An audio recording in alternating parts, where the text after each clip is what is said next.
May I begin by thanking the Fathers for giving me this lovely opportunity to be here among you all.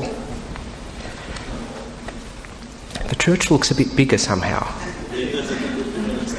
It is. Oh, good stuff. I thought my eyes were playing up for a minute there. Oh, that's very nice. That's lovely. Thank you very much. They say that when you go back to visit a place that you knew when you were young, you generally tend to find that it's a lot smaller than you remember. Like, if you've been used to playing in your mum and dad's backyard when you were a kid, and then you go, you're away for years and you come back and you go back to the backyard that you remember as being huge, then usually you find it's actually really tiny. It's not as big as you thought. I thought I was having the opposite experience there for a minute. I remember this being, not that big. Oh, I'm getting younger, that's nice. Thank you, you've made my day, Mark. Not too many people say that to me nowadays. Alrighty. We're going to start our talk today with an experiment. Now, you're going to be part of history tonight because we're going to do an experiment that I think has never been done before in a Coptic church. Now, please, before I do this experiment, I'd like to warn you, don't try this at home, okay? It's dangerous. We're going to take a glass. We have our cameraman there, yes, and we're going to tip the water into the glass. Exciting, isn't it?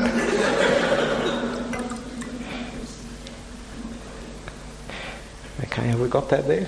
Good stuff. Yeah, now just focus on the cup. Okay, not on me. Okay, you got the cup? Don't know what we want. He's good.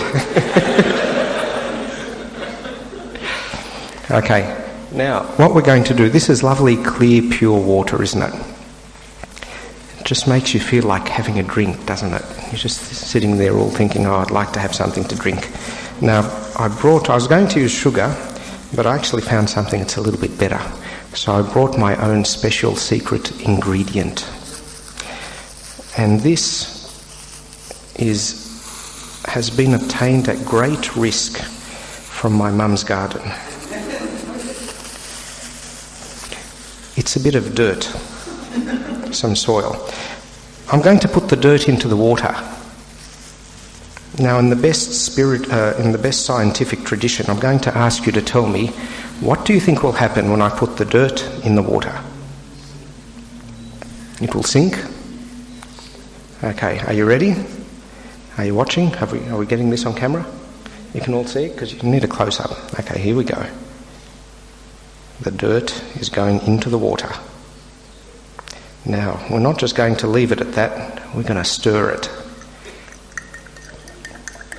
Anyone still thirsty?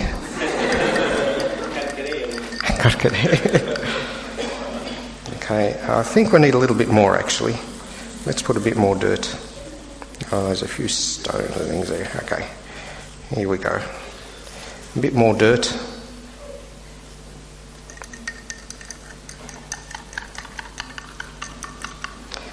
Beautiful. Now, can you see the water? Now, I want you to please put this image into your mind, okay? Because all through the talk today, every now and then, we're going to come back to this cup. What we're going to do to it is we're going to put it here. And we're going to leave it. And we're going to see what happens. Okay, but I just want you to keep the image of that lovely, yicky sort of water in your brain. Okay?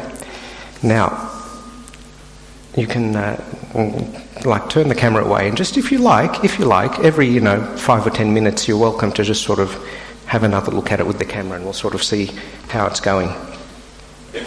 Okay, so we're going to talk about purity today. And I always like to begin with a definition. What is purity? So let's start with a very simple dictionary definition.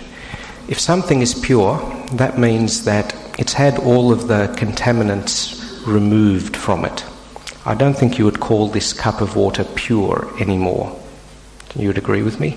Because it's had lots of other stuff mixed in with it that's not just simply water. So something that's pure is something that is had all the contaminants removed. It's just one thing. And interestingly, according to that definition, you can have a purity which is good, and you can also have a purity which is evil. Have you heard the expression pure evil? Okay, that's purity as well, but it's purity at the other end of the spectrum. It's someone who's had all the good removed out of them. So I suppose that we could say that the devil is pretty pure, except the problem is that the purity in him is the purity of evil. Whereas at the other end of the spectrum we have God, who is purely good. There is no spot or sin or blemish or fault in God. He's totally pure. So we're going to talk today about the spiritual purity, which is the good purity, the purity of having sins removed. Now, I better move back, because as a typical Egyptian, I'm using my hands as I talk and I'm bumping. We don't want to bump the water, you see, we just want to keep it like that. Okay. And before I launch into this subject, I just would like to give you a little personal footnote, which is that this is not a lecture from an expert to people who need to, learn from him. This is a lecture from one student to some more students, because all of us are still walking along the road of learning about purity. So, I'd like you to please think with me, and please feel free to contribute any ideas or thoughts or experiences that you have, because I need to learn about purity just as much as you guys do.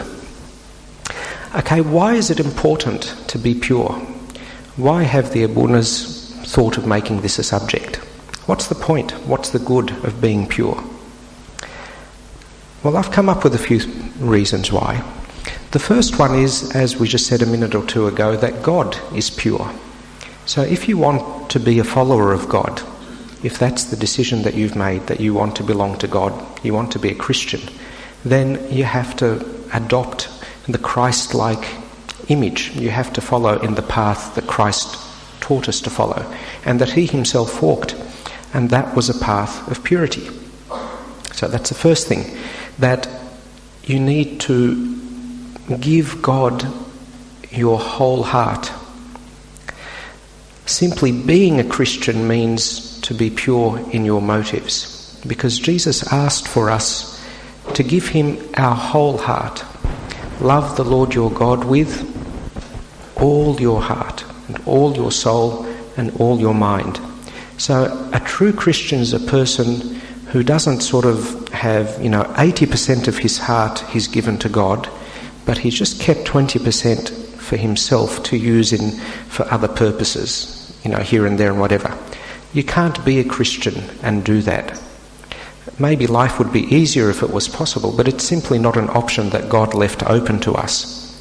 If you want to follow Jesus, Jesus is precious enough, valuable enough, important enough for you to give him your whole heart and your whole life. You can't just give him little bits. To have a pure heart means that you avoid hypocrisy. You avoid being, as James calls it, a double-minded person. And that's one of the things that makes life really uncomfortable and really miserable. Sitting on the fence and the stress that comes from that. I'm sure you all know what I'm talking about. The kind of time in your life where you're trying to live with God, but at the same time you really enjoy the world, or you really enjoy this particular sin, and you feel like you're in the middle of a tug of war, being pulled this way and that way and that way and this way. And then you find you get all of these horrible, guilty feelings. When you do the wrong thing, you feel horrible and guilty about it. When you do the right thing, you can't really enjoy it, because you know that in your heart you still want to go back and do the wrong thing, and it just makes life really miserable. It doesn't work. So that's the second thing the second reason why we need purity, in order to have a whole heart, not to be divided. As Jesus said, a house divided among itself cannot stand. You can't live that way. Thirdly, purity is what we were created for. That's how God actually made us to be. Think back to Adam and Eve in the Garden of Eden and think of the life that they lived. Can you think of a more pure life than that? A more pure physical life. They lived in the garden among the trees and the plants and the animals, and they sat and played with the animals and looked after the plants. Their heart was so pure that they didn't even need to wear clothes. The thought of needing clothes never even entered into their mind. They were like children. Have you ever seen little children on a hot day around a sprinkler? Little 3-4-year-olds. What do? Before you know it, they've got their t-shirt off and then the shorts come off and then the underwear comes off and we're running around getting all wet. Put your clothes back on. Why, Mummy? What's the big deal? They're pure. Their heart, their mind is just very, very pure. That's what Adam and Eve were like. They were just, what's the big deal? Sin hadn't even entered into their mind. And that's the way that God wants us to be. That's the way that we find peace. That's the way that we find fulfillment of our lives. That's where we find our comfort and our rest. When we live according to the instructions that the Maker gave for us. And those instructions include to have a pure heart. And the last reason I came up with is freedom. Purity sets you free. Purity allows you to live without fear, without anxiety. Because if you've made a decision and you've decided that God is it, He is your Lord, and that's it. My life belongs to God. This is what I'm setting out to do. I'm going to follow Him no matter how hard it is. But I'm going to follow Him, I'm going to seek that purity. Then you find yourself gradually being separated from the sins that can enslave a person. Again, as the Gospel says, he who commits sin is a slave to sin. So when we allow those sins to get in and contaminate our purity, and we allow them to continue there, we actually become chained by those sins. We become slaves to those sins. And you can't escape. A person who escapes from those chains and returns to the purity for which God intended him or her is a person who suddenly finds themselves free. And being here reminds me of when I was a teenager and I used to come to church on a Saturday morning and attend the Mass and have confession with Abuna. And I used to ride my bicycle home because I couldn't drive yet. And I used to ride my bicycle home after confession thinking I could just go flying off into the air. Have you seen E.T.? You know the movie? You know the bit at the end where the guy's just flying off into the air on his bicycle? I used to think, I was actually, this is before E.T. was made, okay? But I felt I could fly. I was just so happy. I was jumping out of my skin with joy and happiness because I felt I'm free. Those horrible sins that I've been carrying around all these weeks and have been burdening me down, making me feel like a slave, holding me ransom to the devil. And now suddenly it's as if someone just came with a great big bolt cutter and chopped all of those chains off, and now I'm free. This is the freedom that Christ wishes us to live in. Look, in the end, we are strangers on this earth. And this is a fact. We live our life on the earth because God gave us that life. And the day will come when God will say, I want that life back. And we won't be able to say no. Not any single person in this whole world will be able to say no. So God is the owner of our life. We just borrow it. If we were the owners, we could say to Him, no, this life is mine. You can't have it. And He would leave us here. But we can't do that. So that tells us that God owns our life, and He gives it to us on loan. So we have to ask ourselves, if this is not mine, what does the owner want me to do with this life? I have to look after it. If you borrow your next door neighbour's lawnmower, and you know that he's really, really sensitive about smashing it into fences and trees and things, okay, you would be a horrible person if you took that lawnmower and went smashing it into fences and trees. You'd have a lot more respect than that. You'd say, I'll use it carefully according to the requests of the owner. And that's what we have to do with our lives. We say, okay, God has given me this life. I have to use it in the way that He wishes me to. I have to look after it. I have to respect it. I have to take care of it, because the day is going to come when I'm going to give this life back to Him. And I need to look after it. And that's what we need to keep in our minds so long as we dwell on this earth. We are strangers.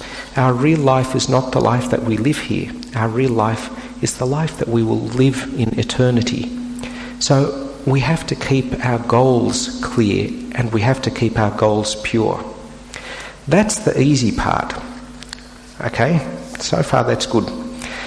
How do you actually go about living a pure life? And the questions that John was asking before the talk began really bring out the difficulty of living a pure life, I think. I think that was a really good exercise, because it's all very good for us here to sit in church and Abuna says, you must all be pure, and we all nod our heads and say, yes, of course, Abuna, we all want to be pure. But of course, life is never that simple. As a very wise and famous person once said, life wasn't meant to be easy. And it wasn't. It's really hard. The devil is very clever. He knows lots of ways to stop us from achieving our goals. He knows lots of little detours that he puts in our way to distract us and take us off the path. So what do you have to do to live a pure life? As I said to you at the beginning, I don't have all the answers, but I'm just going to share with you a few of the strategies from one soldier in the army to the others. I think before we talk about any practical things that you can do, the first and most important ingredient to living a life of purity is to have a pure heart. You have to begin from the inside and work your way out.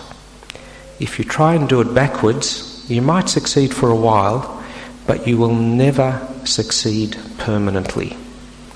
And our Lord Jesus said this very, very clearly. He said, you Pharisees, you want to wash the outside of the cup and the saucer, and you don't bother about what's inside. First clean the inside, and then the outside will also be clean.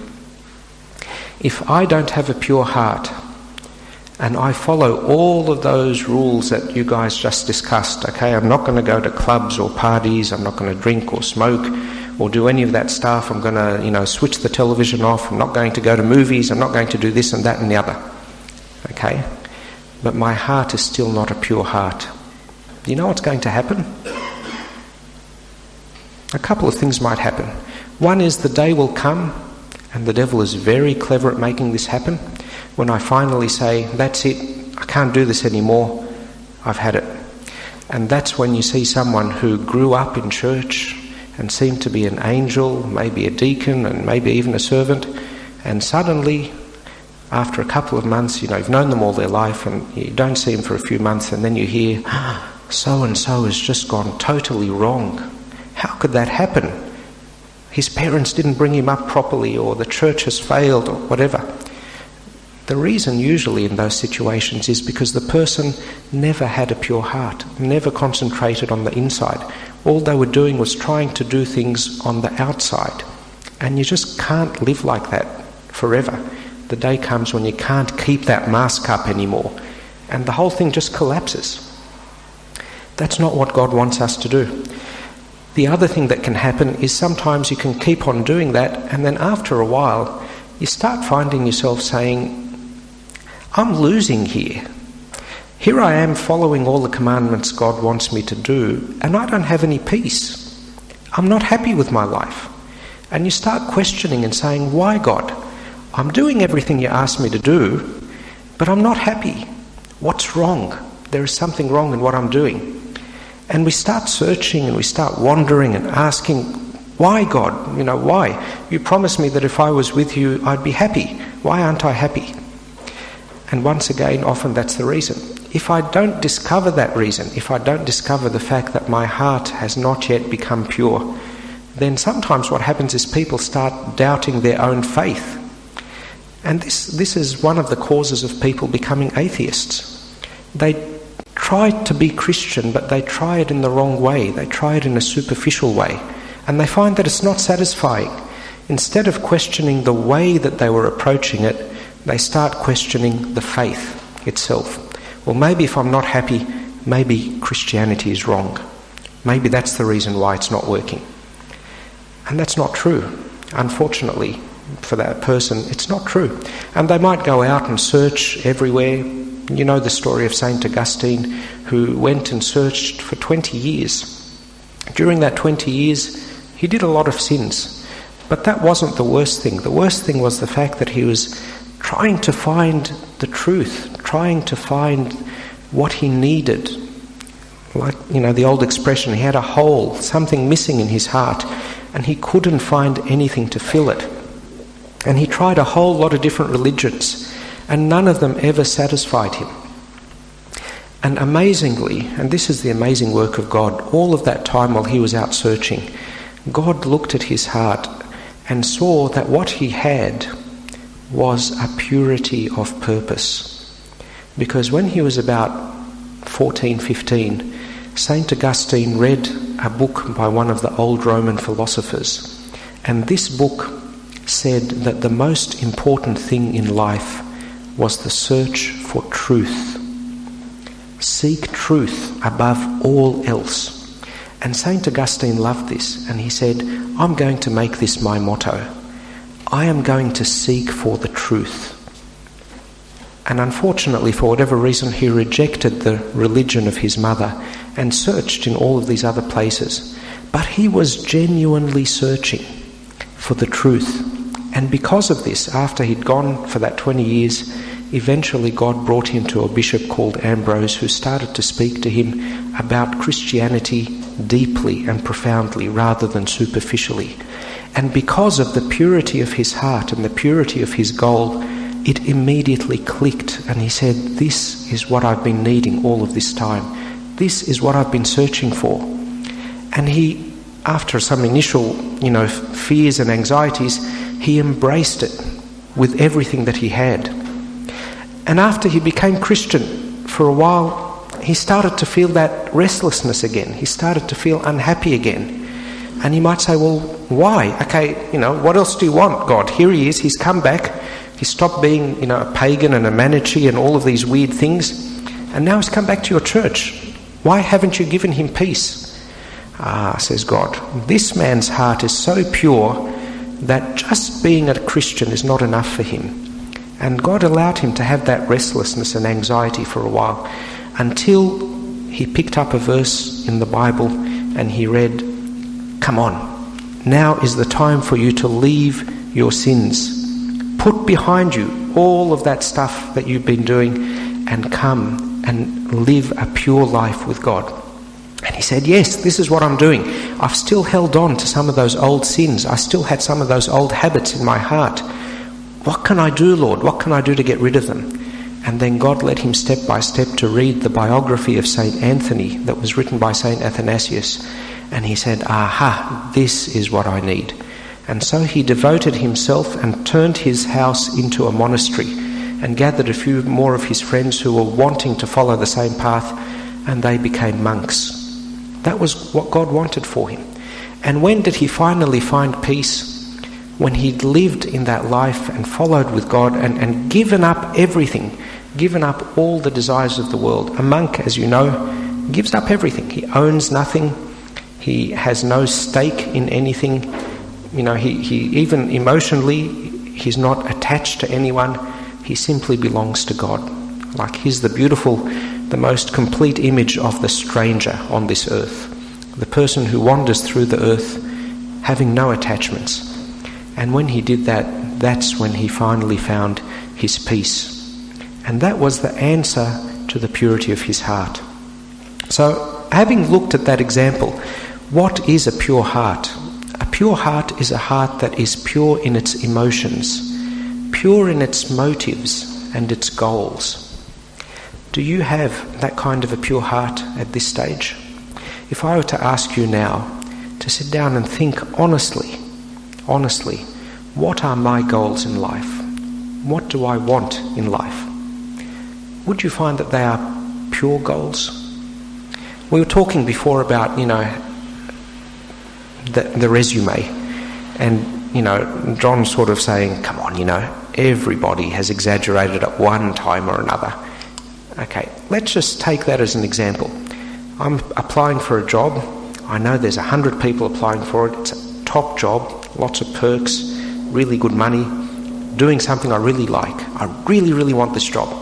I know I'm in competition with the other 100 people. I'm not even going to get an interview unless I spice up the resume a little bit, put in a few, goodies here and there, and hope that nobody's going to ask. Okay, what are my motives at that moment? Please, anyone, what are my motives? You look like you know the answer. Yeah? Get the job over the next guy who might be being honest.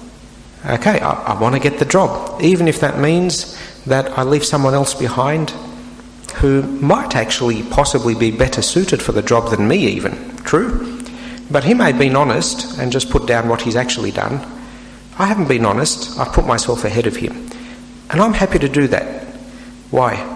The end justifies the means. True? This job is so good that it's worth it for me to, be a little bit dishonest to get it. You all agree with me? Yes? No. Don't agree with me. Of course not, because now you see what I'm talking about. This is not a pure-hearted person. A person, it may be something very small, okay? It may mean simply changing a 0 to a 1. That may be all that there is involved in it. I simply change a 0 to a 1. And I make my experience in my past job to have been from 1980 up until, I don't know, I've got the figures wrong. But anyway, instead of making it 1 year, I make it 10 years. And I can do that just by changing one figure. Okay, a very, very small thing. But that tiny little small sin is enough to keep you out of heaven. That one little sin is enough to keep you out of heaven. Not because God is like this master accountant up there who has the big books and, this guy's got no, that's bad. He's done a sin. He can't come to heaven. That's it. He's out. But because you can't enter into heaven if you don't have a pure heart. Like we said, God is pure. Heaven is pure. And nobody who is not pure in heart can enter into heaven. It makes sense. If I enter into heaven and bring my sin with me, bring my impure heart with me, then heaven is no longer pure, is it? A blemish has entered into heaven. So it can't happen. What's even worse is that if I continue to be impure, if I leave my heart as impure, I may not even want to get to heaven. You think about it. Heaven is the place of purity. It's the place where goodness is everything. And there is nothing there but goodness. If I'm the kind of person who wants a little bit of spice, a little bit of extra stuff, goodness is too boring for me. I need to do these things to sort of feel comfortable. I'm not going to like heaven. And God's going to know that. And he's going to say, sorry, but you don't belong here. It's not that God is kicking me out. It's that I have chosen not to be in heaven. That's what we do when we decide to not have a pure heart. Now, before you sort of start getting upset and cranky and saying, come on, who's going to make it into heaven then? Nobody's going to make it into heaven. This is too hard. I may as well give up. I may as well just go out and do my sins and whatever. No, that's not what I'm saying. I'm not saying this to get you frightened and scared. Although if you got a little bit frightened and scared and that made you repent, I wouldn't mind. But I don't want you to freak out, okay? That's not the purpose of the story. The thing is that you can only be good or bad. You can only live in light or darkness. Can light and darkness coexist in the same place? Is it possible to have light and darkness in the same place? Is it? It's impossible, isn't it? Because by definition, darkness is the absence of light, isn't it? Okay, light actually exists. It's an electromagnetic radiation. It's something that's there. It's an energy. The place where there is no electromagnetic radiation, no light, is darkness. So you can't have them both in the same place. You're either dark or you're light. And the devil makes us fall asleep. He quietens our conscience and says, "Oh, it's all right. Don't worry about it.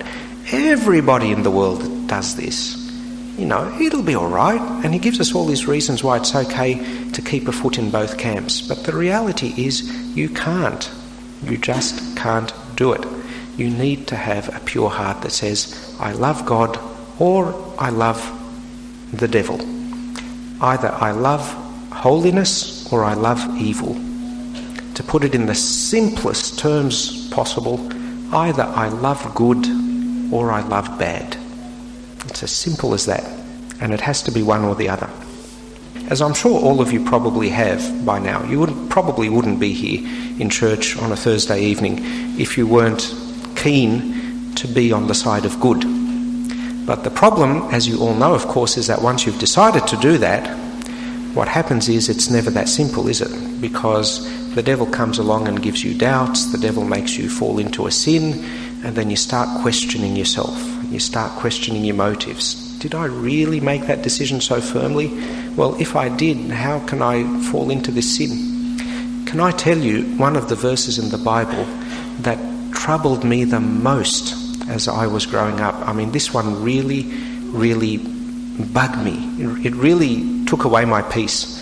Is that verse in the first letter of St. John, which says, "He who loves God does not sin."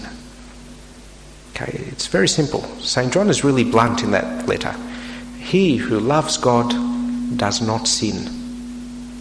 And I kept putting that verse in front of me and saying, well, I can't love God, can I? Because I sin every day. Every day of my life I sin. And here is the Bible saying to me, he who loves God does not sin. You can't put those two together. Logically, I'm in trouble. What does that mean? Do you have an explanation for that? Does anyone? Yeah? At the moment of sin, you are not loving God. But after the sin, you really love God. How old are you? Do you mind my asking? 21. Oh, I feel this big. I didn't cotton on to that until I was about 30. That's very good. That's exactly true. The thing that finally gave me peace is exactly... Sorry, what's your name? David. That's why. See, David had a heart after the heart of God. He was pure-hearted. That's why he knew about that. But that's true. I think at the moment that you commit a sin, that's the moment when you reject God and you put him. I don't think you can possibly have a clear image, a true image of God in your mind and commit a sin. I think it's impossible. You couldn't do it. So in order to sin, what the devil has to do is he has to remove that clear and present image of God from our minds. And once he's managed to do that, then he's free to work and get us to fall into sin. So that's true. That hour of my day, well, for me it's like 24 hours of the day, or 23 and a half hours of the day, when the devil has made you so busy with something else that you're not actually thinking about the presence of God, you're not actually feeling the presence of God. So at that time, you're not really loving him. Your heart is no longer pure love for God. That's when he can start to work and make you fall into sin and so on. But what happens, of course, is that afterwards we come back and we say, God, I do love you. Okay, the devil tricked me. He put the wool over my eyes. He made me forget that I love you, and that's why I fell into sin. But God, I do love you.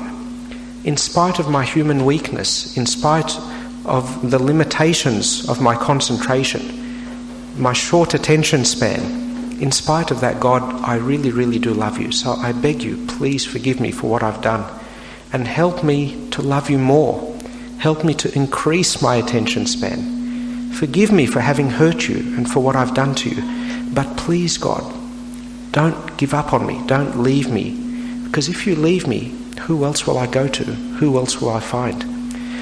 And that's what being a Christian means. That's what, for us, in our fallen, weak state, loving God means. It means that we fall, But every time that we fall, if you really love God, you will swallow your pride, you will throw away your despair. We love to wallow in despair, don't we? There are times when we really, really like to do that.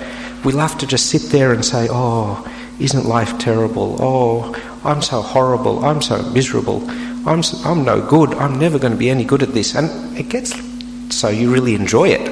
You know, you feel good about how bad you are, sort of thing. And it's a kind of a comfort, I think. I don't know. I don't know why we do it. Put that aside. Don't do that. Just get up and go back to God. Go back in your room and pray. Go back to Abuna and confess. Kneel in front of God, bow in front of Him and say to Him, God, it's not about me. I want to be with you. I want you to be the centre of my life. I'm not going to sit here and wallow in this, self-pity.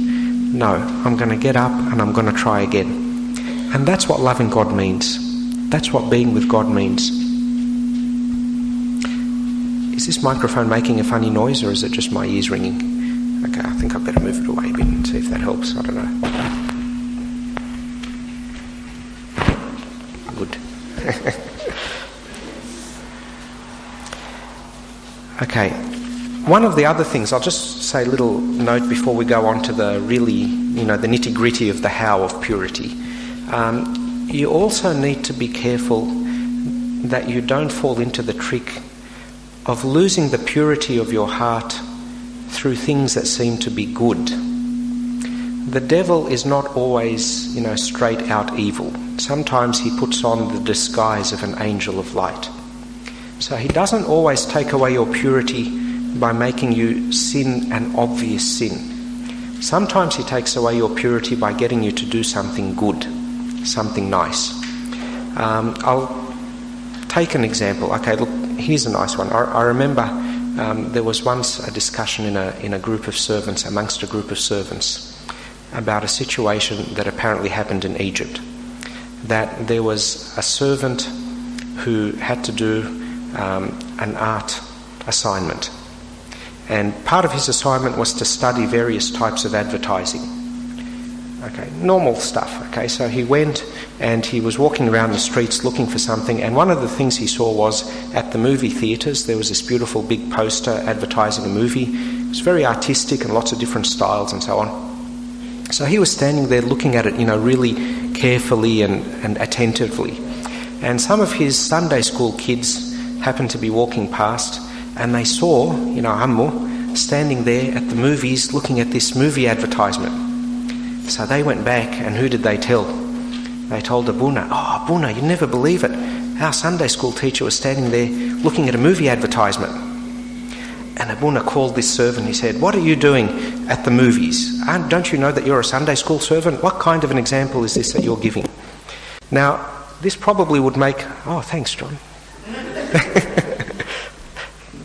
The solutions are so simple sometimes, aren't they? Exactly, that's right. See, purity of sound, you see. When the microphone was being contaminated with the sounds from the other microphone, it was horrible. But once we have it just now, one single sound coming in, it's excellent. Lovely. I couldn't have thought of a better demonstration myself. So, in Egypt, there's this big thing about, the movies, they're evil, they're bad, etc., etc. You mustn't go there and so on. So the servant said, I'm sorry, Abuna, I didn't mean to be a stumbling block to the others. I'll apologise to the kids and so on. Okay, what do you think about this story? Do you think the servant really did anything wrong? You don't? Most people are sort of shaking their heads and saying no. Do you think he meant to do anything wrong? Definitely not. He didn't, did he? He was just innocently doing his assignment, researching for his assignment. Okay. Now, you're all probably sitting there and thinking, how old-fashioned, how limited. But do you know that each one of you guys probably do exactly the same thing? Because every time that you take a decision to do something because you're afraid of what people will think of you, you're doing exactly the same thing. That's what the problem was in this case. Abuna didn't say to him, you are evil for looking at that poster. He said to him, what you did is wrong because other people will see you, and then they will think that you're doing something wrong, and then they will think that they can do the same thing wrong, and so on and so on and so on and so on. Okay? Which is true. We mustn't be a stumbling block to others. But how much of what you do is, towards God I mean, is sincere because you really believe in it and you want to do it? And how much of what you do is because of what other people think?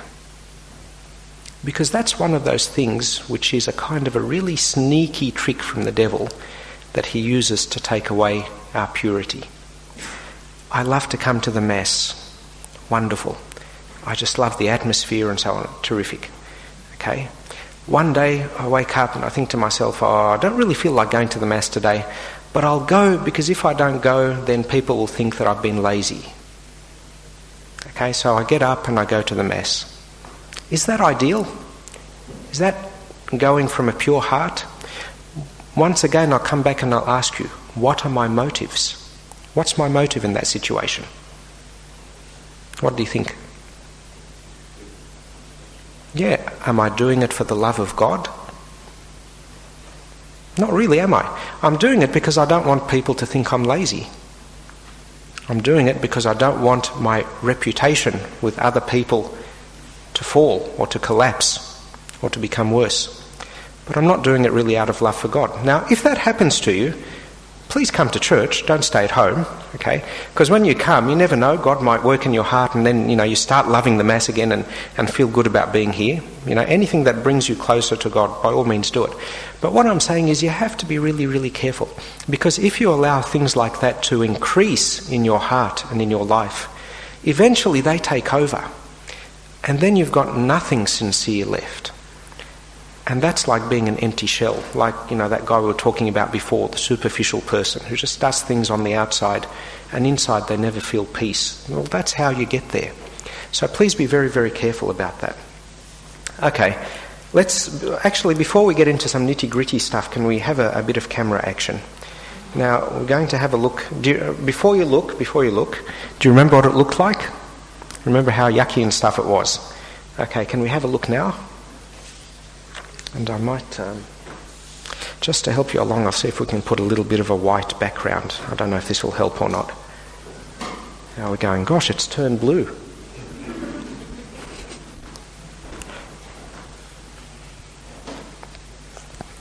What do you think is going to have happened to it? Does that look any different? It does, doesn't it? What's happened to it? It's settled, hasn't it? It's cleared up a little bit. Do you agree? And I haven't touched it, haven't done anything to it. Okay, just sat here, you all saw it, it was on the table, I didn't touch it, and it started to clear up. We're getting a little bit closer to pure water that we started with, aren't we? Okay, this is the first trick or strategy, that's a better word, the first strategy that I want to put to you tonight about how to achieve a pure heart. And in fact, what I'm going to do is I've got about 5 strategies, and it's a bit of a science lesson tonight. Okay, I apologise to those of you who are diligently trying to escape from science because you're sick of it, but that's what we're doing tonight. So the first strategy for achieving purity of heart and purity of your life, we're going to call it sedimentation. Okay, that's, I think, the technical word, is that right? Yes? Sedimentation, where you leave a liquid for a period of time and all of the gunky stuff in it gradually sediments. It falls to the bottom, and then the water up the top is left as being very pure. Now, what does this mean? It means that if you want to have a pure heart, you have to sit still every now and then. If you're the kind of person whose life consists of a continuous rushing around, doing this and then doing that, finishing that and jumping to this and then doing that and doing that, and you get to bed at night and you just, thank God that day's over, and you collapse in your bed and you wake up with still all of these issues bouncing around in your mind, you jump up and, I've got to do this and I've got to do that, I've got to do that. It is very hard to have a pure heart. Your heart has become the devil's playground, basically. He can have a field day with you. But if you're the kind of person who every now and then says, stop, the red light goes on, I hope that you could do this every day. I'm sure your confession fathers talked to you about having a quiet time, a time of retreat, where you can go somewhere and just be in peace. And you calm the waves, you calm the thoughts, calm the anxieties and the restlessnesses. You put yourself in the presence of God, remind yourself that He is there with you. And then you just sit in peace with God, maybe praying a little bit, maybe reading a bit in the Bible, maybe just opening your heart to God. In that peace, you will find all of the contaminants in your heart, they can't last. They don't like the peace. Evil doesn't like goodness. Peace is good. When you bring peace into your heart, the evil doesn't like it, and it starts to sediment, it starts to fall out, and you start to see it. You know, when this was all yucky and mucky, okay, you couldn't tell. It was just like homogeneous. It was one big brown slurry. But if you look at it now, you can actually see the difference. I don't know if you can see that up there. Can you get a real close-up, like a really close close-up? I don't know what's your name, sorry, Mr. Cameraman? Daniel. They're all D's in this place. Is there anyone here whose name doesn't begin with D? Only joking. I knew that, come on. Can you come a bit closer, Daniel? Will your cord allow you? Okay, how's that? We're on a really good close-up. Can you see the difference? Can you see the bottom of the cup? Oh, yeah, that's it. That's the shot we want. See the bottom of the cup? Can you see the difference now between the water and the muck? You can, can't you? It's very easy now to tell the difference. Can we just perform a bit more on this experiment? You getting all of this? Yeah. Okay. Now here we go. Okay. Now can you tell the difference? You can't tell the difference anymore. Okay.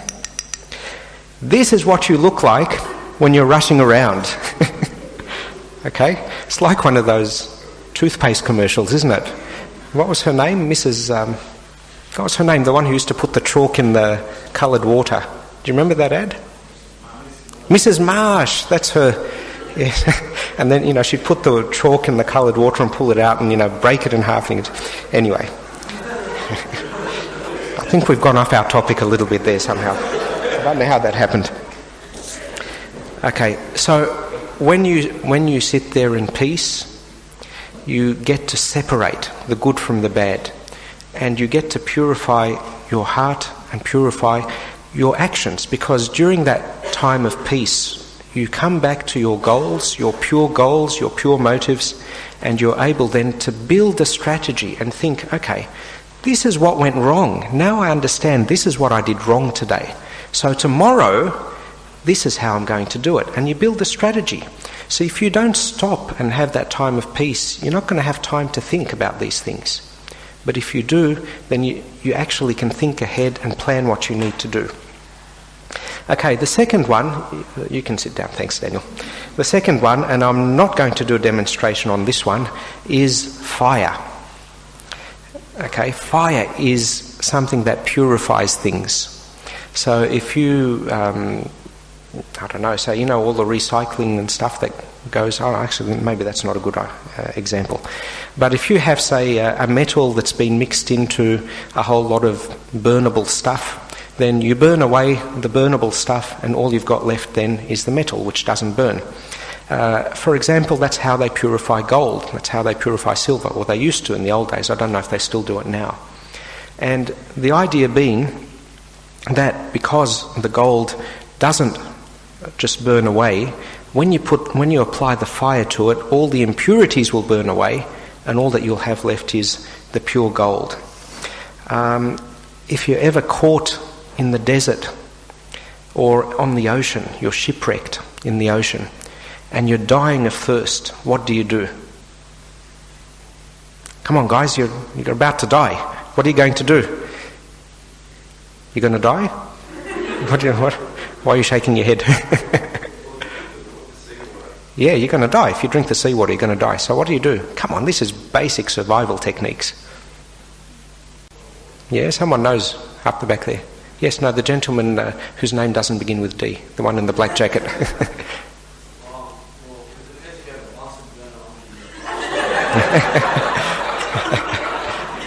Look, you don't have a Bunsen burner, strangely enough, but for some strange reason you happen to have a bucket and a bit of glad wrap and a rock. And a cup, and a little cup.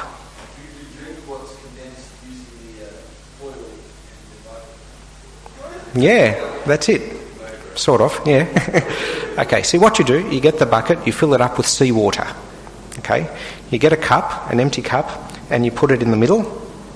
You get the glad wrap, you put it over the top of the bucket. You get the stone and you put it in the middle of the glad wrap. Okay, so what happens? The sun hits the water and makes it hot. The water evaporates. Okay, it goes up and condenses on the inside, on the bottom of the glad wrap. Because there's the rock in the middle, eventually the drops of water trickle to the middle and they drop into the cup. Okay, and that water that goes into the cup is 100% pure, isn't it? Because the only thing that evaporates is the water.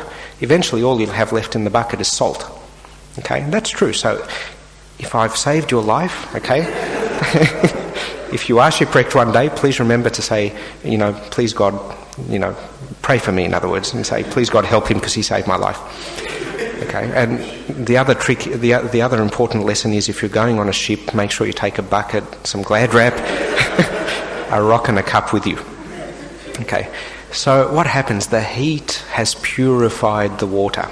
And sometimes that's what you need to do. Sometimes you have to apply the heat to yourself, apply the heat to your life, to your heart, in order to separate the good from the bad. Often, actually, it's God who does that to us. And do you know when that is? That's those times when you're crying out for God not to do that to you. The best times when God purifies our hearts are those hardest times. The times of troubles, the times of problems and difficulties, the times of failure, the times of, when you feel really, really horrible and nothing seems to be going right, or you're in pain, or you're sick, or someone very close to you has passed away. They're the times that God is purifying us. It's exactly like he's applying a Bunsen burner to us. That's exactly what he's doing. He's applying that Bunsen burner, and it hurts. It hurts a lot, and that's why we cry out to God and say, please God, don't do this to me. Why are you doing this to me?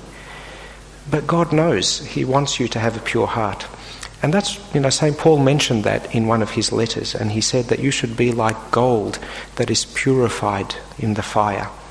And there's a verse in the Old Testament, I think it's in Proverbs, that talks about being like silver purified in a furnace. When you are going through those times, often our prayer is, please God, take this away. Please God, let this stop. But maybe what our prayer should be is, please God, let me learn what you want me to learn. Let me be purified. Let me be changed. And then you can take it away from me.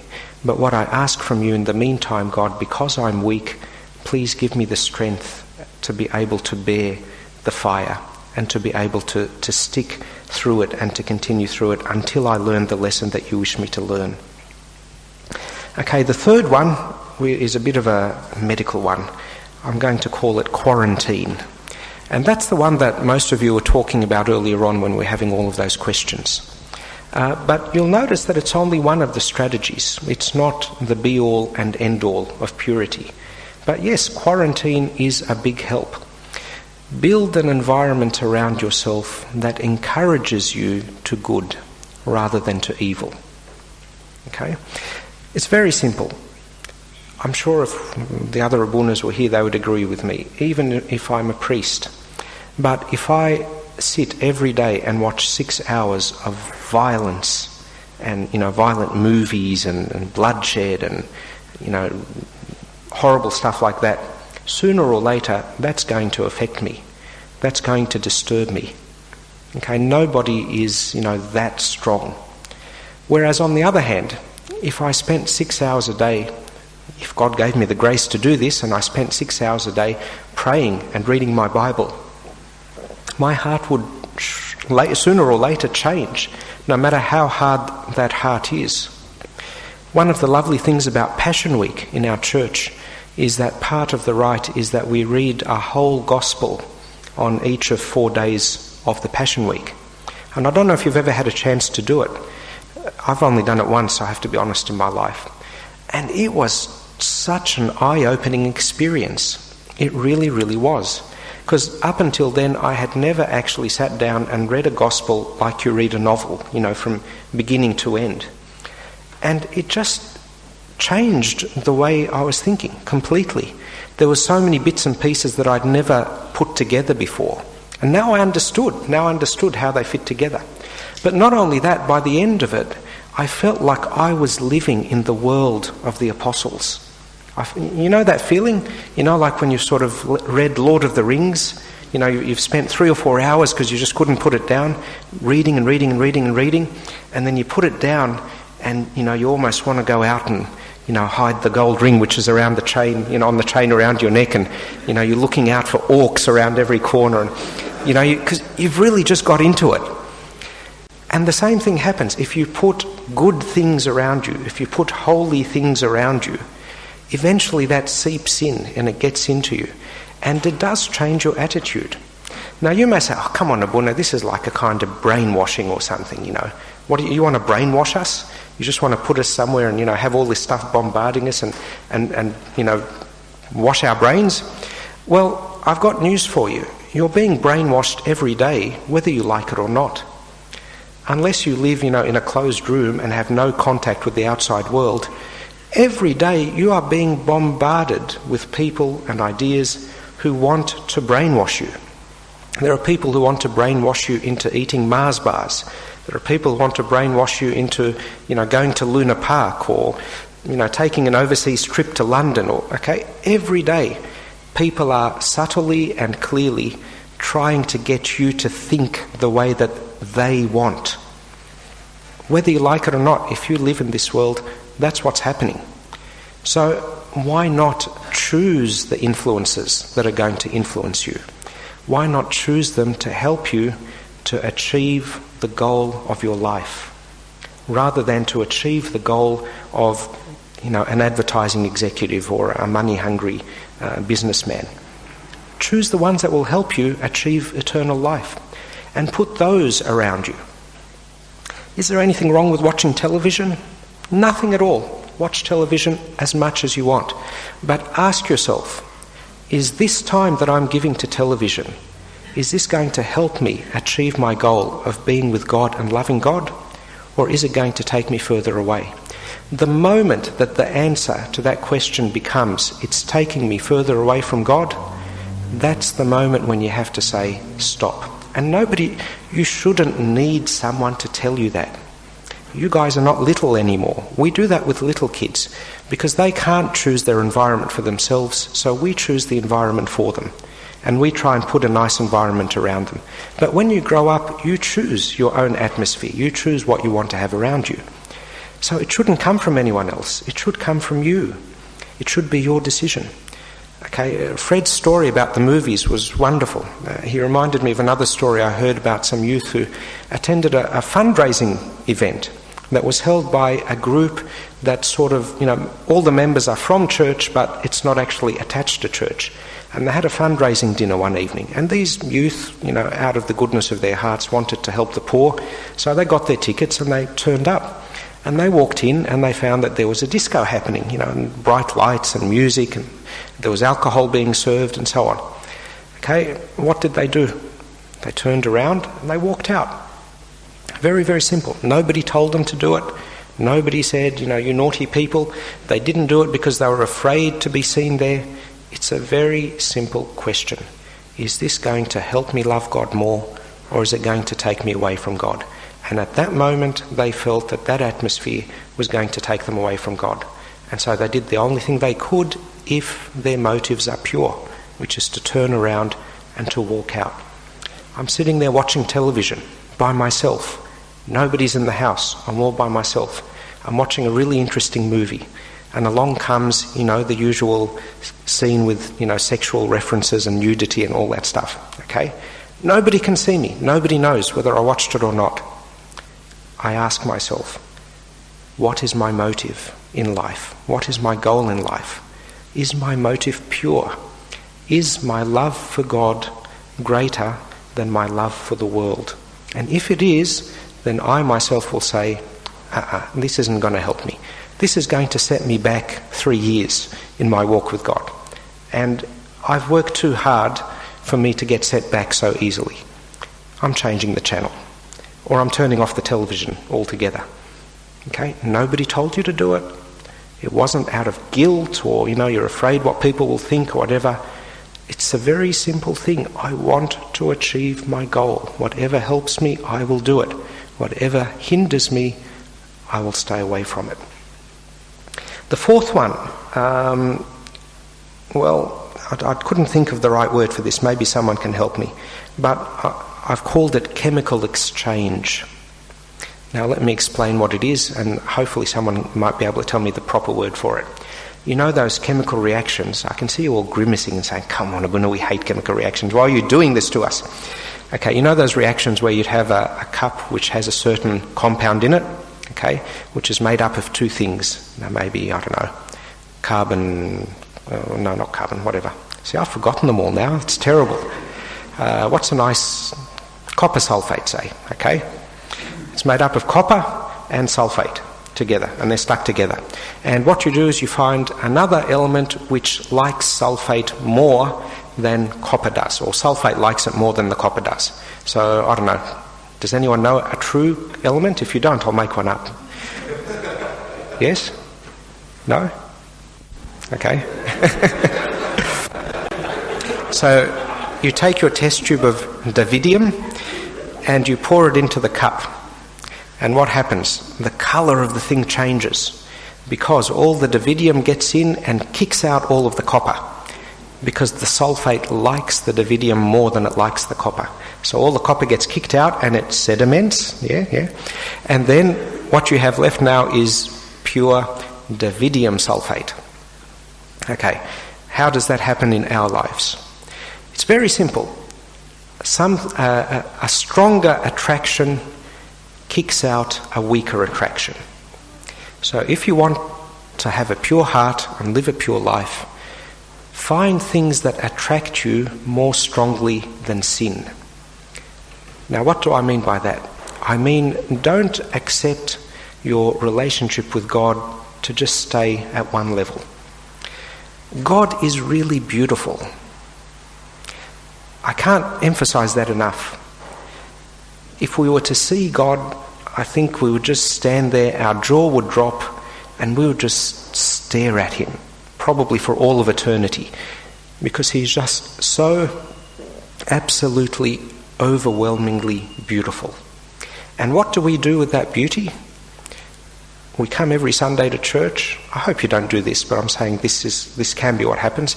We come on Sunday to church, and instead of seeking out that beauty, we find all sorts of other things to enjoy, like what I'm going to have for lunch after I finish the Mass, and whether I'm going to meet my friend or not, and I wonder if I can tape that TV show that's on this afternoon, or will I make it in time? And we think of all of these other things to keep ourselves busy.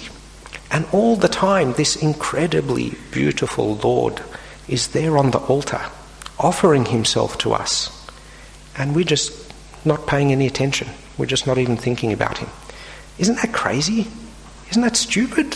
Forgive me for saying so bluntly, but it's a really stupid thing to do. So find the beauty of God. Seek the beauty of God. Maybe, and for everybody it's different. We feel God, we experience God in different ways according to our different personalities. For some it might be through the beauty of nature. For some it might be that seeing a beautiful rose makes you feel you've touched the beauty and the glory of God. For others it might be a beautiful piece of music that you hear, or a wonderful painting, or a beautiful poem where the words all just flow and fit together so nicely, and you feel that's like a really spiritual experience and you touch God. For some of us it may be through prayer. It may be that when you force yourself and you stand there and you fight the battle of prayer, And then you make a breakthrough and you feel the presence of God with you in that place where you're praying, and that's how you touch God. For most of us, I hope, it would be through the words of the liturgy and the tunes of the liturgy, which are so beautiful and so deep. You can study them.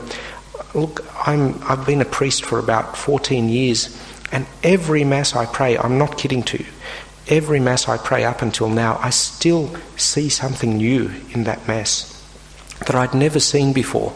A little symbolic meaning, or a beautiful little, why they put that tune with that word. And when you put the two together, it means much more than either of them by themselves. All these beautiful things, they're here. The Church puts them in front of us and says, come, eat of this plenty. And if you fall in love with God, then all of those attractions of the world become like nothing to you. You know that verse in Proverbs, I think it is, where he says that the satisfied stomach was willing to tread on honey. In other words, if you feel full, you've eaten and you're full, even if someone offers you a really sweet, something sweeter than honey. Nowadays that verse would probably be the satisfied stomach tramples on Krispy Kremes or something like that. Okay? You just say no. It doesn't hold any attraction to you. You don't feel like having it anymore. It doesn't grab you anymore. And that's what happens. Replace the love of the world with the love of God, who is far more lovable. The more that you can do that, the more you'll find that your heart becomes purified. And not even just holy things. There are other things that at least are not evil in themselves. So, for example, keeping yourself busy with something like a sport or an activity or a hobby is much better than just sitting around and having lots of empty time, free time, where you have nothing to do. And, the devil can come and play around with your thoughts and tempt you and make you, basically he just chips and chips and chips away at you until he finally makes you break apart. And the last one, I'm going to call it gold plating. I think, is it electrolysis? I don't know if you can help me. How do they actually get the gold plating on the metal? They do it electrically, I think, don't they? I think that's how it works. Okay, why do they do that? Why is a gold-plated object better than a non-gold-plated object? For protection. From what? From rust, exactly. And what's rust? Corrosion. Thank you. You've just given me a different word, which is actually more complicated than the first one. What's corrosion?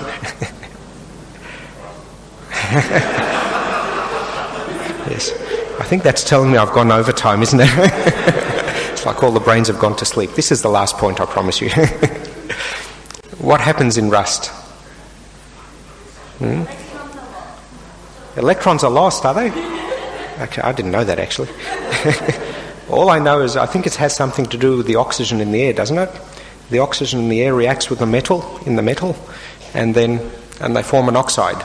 Is that right? And that's what the rust is. That brown stuff is when the oxygen joins onto the metal. And so basically it's eating away at the metal, and you get this really fragile, brittle, rusty stuff. Okay? And that's exactly the definition of how the devil takes away the purity of our hearts, isn't it? There's all this stuff floating around in the world, and if we allow that stuff to come into contact with our hearts, it reacts with our heart, and it turns something which is beautiful and strong, like a metal, into something which is fragile and brittle, like rust. And people don't value rust, do they? You never find a rust collector. Well, maybe you do, I'm not sure.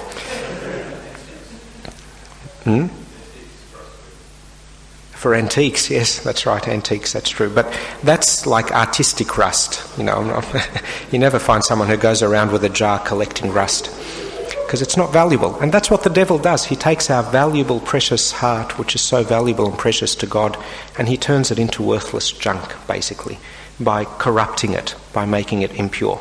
So how can you protect against that? You get the gold plating. You put that on the outside of you. Now, what does that mean? To me, that gold plating is you change your attitude to the world. You change your attitude to life. You turn it into a 24-karat gold attitude. And by that I mean you take the words of the gospel and you change your attitudes to fit in with those words. You change your approach to life to fit in with those words. So let's take a simple example. Let's take the sin of lust, okay? And we know that the Bible said that even if you look at someone in a lustful way, that's a kind of adultery of the heart. You've committed adultery in the heart. You haven't done it physically, but you've committed adultery in the heart. Okay, so that's the corrosion, isn't it? Okay, the oxygen is the person that I'm looking at that interacts with my heart and causes a corrosion, which is the evil thought, the lustful thought that comes into my heart and takes away my purity. Now, what's the gold plating that I can put around my heart to prevent that from happening? The Bible teaches us that human beings were created in the image of God. True?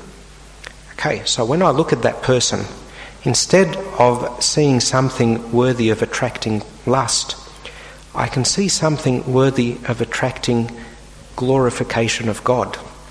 I can say, God, this is a human being. You created him or her in your image. How can I look at the image of God and think these horrible thoughts? That's wrong. That's demeaning the image of God. And then you protect yourself, because that's the attitude that you have. The Bible teaches us that we should respect one another, that we should care for one another and look after one another. And when people come and ask me this in confession, sometimes I say this to them. I say to them, okay, that girl that you were looking at, or that guy that you were looking at, I'm sorry, I'm looking at the girls and the guys, and you know what I mean, don't you? Can I just say, I'll say them both so that nobody gets upset. Okay, that girl or that guy that you're looking at, aren't they somebody's sister? Aren't they somebody's daughter? Maybe they're even somebody's mother. If someone looked at your mother in that way, how would you feel? You'd probably want to go and bash their brains out, wouldn't you? You know, how dare you? Why? Because you have respect for your mother. Okay, how can then you look and think those things about somebody else's wife or mother or daughter or husband or son or father? Okay, how can you do that? That's a lack of respect. So once again, if you build your attitude around the teachings that God gave us, then you find that you have this automatic gold plating. It's like a protection. When the oxygen comes, it bounces off. It can't get through. There's no place for it to get through. And there are many, many more things. I'm sure that all of you, as you know, if you really sat down and thought about it, you could come up with a lot of those things, of taking the word of God and applying it to a sin and seeing that that's a really, really good reason for not doing that sin. It's an excellent reason. All you have to do then is take that and build it into your attitude and change your attitude. You know, the word for repentance in Greek is the word metanoia. Nowadays we use it just for a kind of repentant prayer where we bow down. We call that a metanoia. But in the Greek language, the word for repentance is metanoia. And that word actually means a change of the mind, a change of the thought, of the way of thinking. Meta, nous. Meta means to change, to go beyond. And nous means the brain. And that's what true repentance is. It's not just a change that happens on the outside. It's a change to the very way that you think, to the deepest part of who you are. Your personality actually changes. And that's what I mean by saying your approach to life changes. And that's what a truly pure heart is like. To finish, I would just like to say to you that if you want to have a pure heart, please don't expect that you will find it tomorrow. It's a very long process. It's a lifetime process. And I think all of us, you know, as I said to you at the beginning, I'm still struggling with it and fighting with it. All of us fight with it all of our life, right until the very, very last moment. Don't expect any quick answers. There are no simple solutions. There are no finger-snapping, cure-alls. Life wasn't made like that. But if you have the right goal, this is the crucial thing. Settle on the goal of your life and be determined to follow it through whatever happens.